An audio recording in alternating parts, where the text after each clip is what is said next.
Sekarang gue mau bahas mengenai hal tersembunyi yang suka sekali digunakan dalam dunia musik. Mungkin kalian udah pernah dengar yang namanya pesan tersembunyi atau subliminal message. Jadi pesan tersembunyi ini sebenarnya merupakan salah satu seni. Ini seni loh, ini seni dalam mempengaruhi manusia. Jadi manusia itu memiliki 37 input sensori yang terbagi menjadi 7 kategori.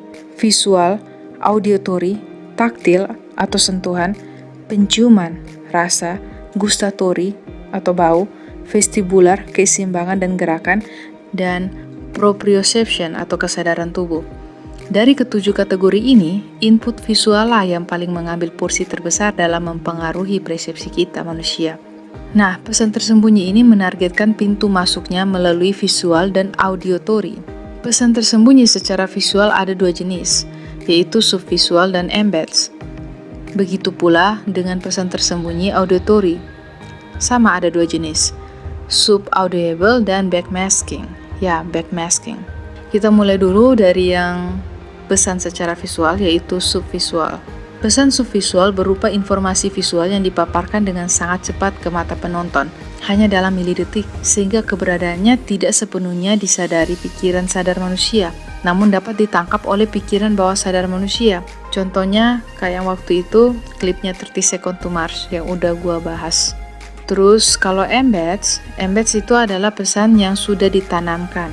Jadi ini biasanya dalam rupa gambar statis yang disematkan secara tersamar pada gambar atau lingkungan visual yang tidak berubah. Ia ada di depan mata kita dan kita lihat itu, tapi kita tidak sadari keberadaannya secara sadar, bahwa hal itu sifatnya mengontrol dan mengatur. Contohnya kayak lu lihat dalam beberapa cuplikan video, kayak ada merek produk tertentu yang ada di situ, atau pajangan-pajangan gitu, ya kayak gitulah. Kayak gitulah embeds. Sekarang kita masuk ke pesan auditory. Yang pertama ada pesan subaudible. Ini adalah informasi dalam bentuk suara bervolume rendah yang ditumpangkan pada suara yang lebih keras, sehingga pesan ini diterima pikiran tanpa disadari. Nah, seiring kemajuan teknologi audio digital saat ini, rekaman bisa dilakukan secara multitrack atau banyak jalur, dan menggunakan musik binaural. Mode musik binaural itu sendiri adalah metode perekaman suara yang menggunakan dua mikrofon. Jadi mikrofon itu diatur dengan maksud untuk menciptakan sensasi suara stereo 3D, supaya pendengarnya merasa seperti ada benar-benar di suatu ruangan yang sama dengan pemain atau instrumen musik itu.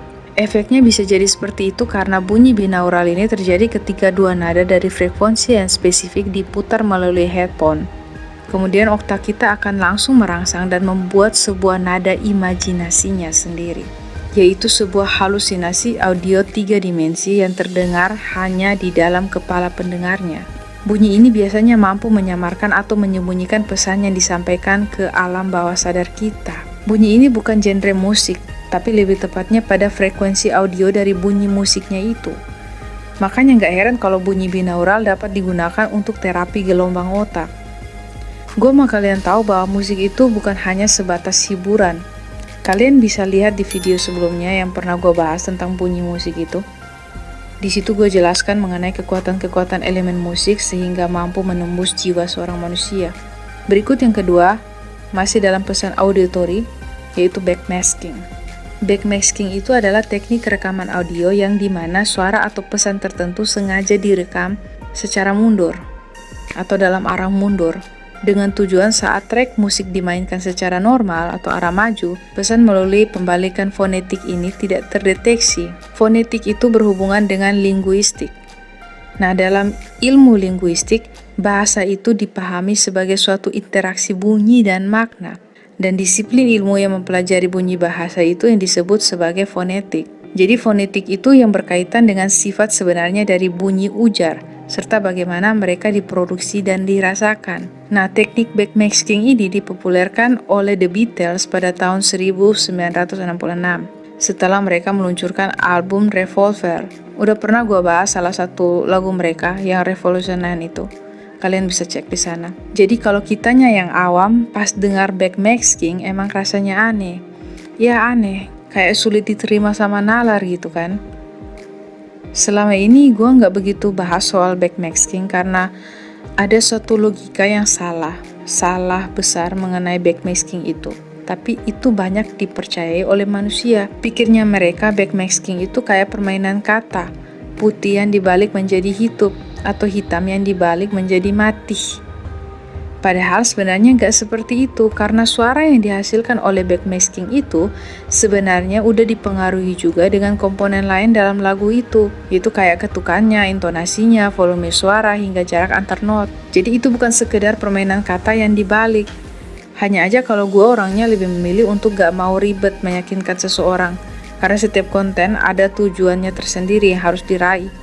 Makanya gue gak masuk aja ke hal-hal yang seperti ini.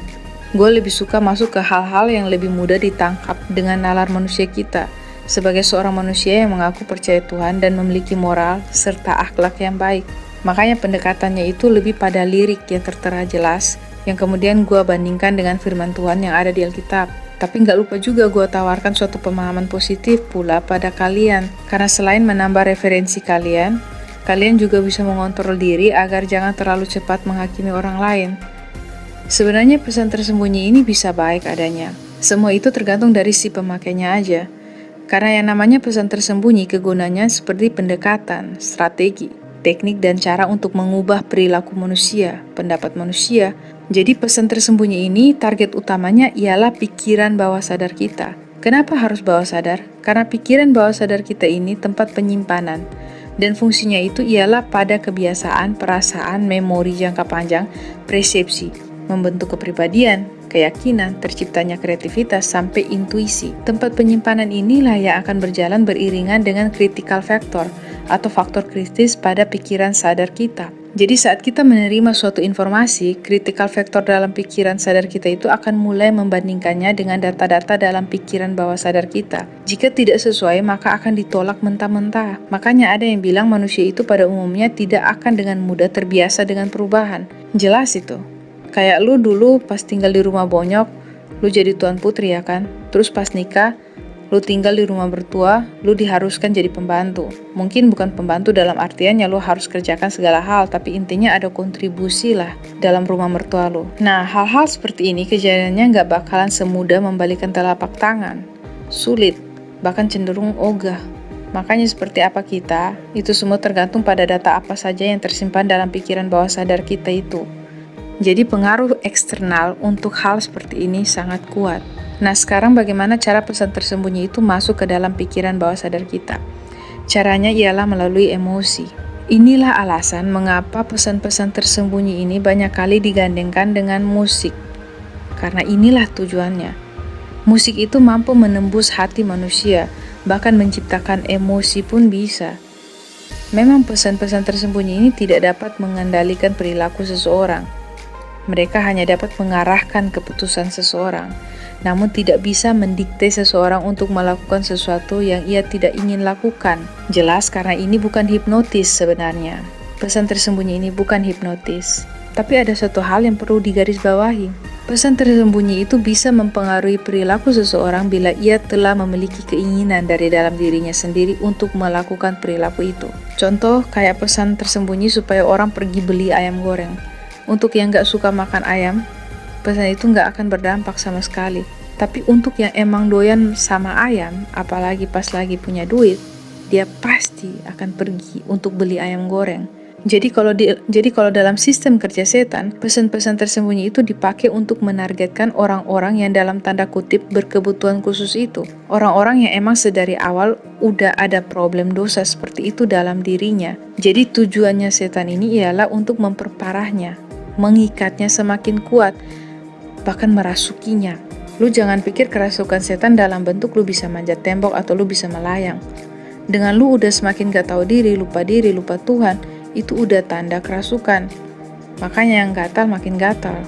Kita semua manusia ini punya masalah kedagingan, dosa turunan, kutuk, dan semua kita juga pasti gak mungkin walaupun mungkin berbeda antara satu sama lain, tapi bisa juga sama dengan lainnya pula, memiliki dosa yang sama, kecenderungannya sama.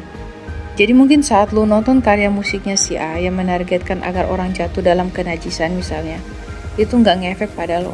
Tapi saat lu nikmatin karya musiknya si B yang pesan tersembunyinya ditargetkan pada orang yang suka akan kemewahan, sementara lo nya itu emang doyan hal yang fancy, maka jelas pasti tembus. Jadi pesan tersembunyi ini sebenarnya kayak suatu yang nampaknya seperti sebuah lelucon, tapi ketika dia telah tepat sasaran, maka targetnya itu pasti akan hancur.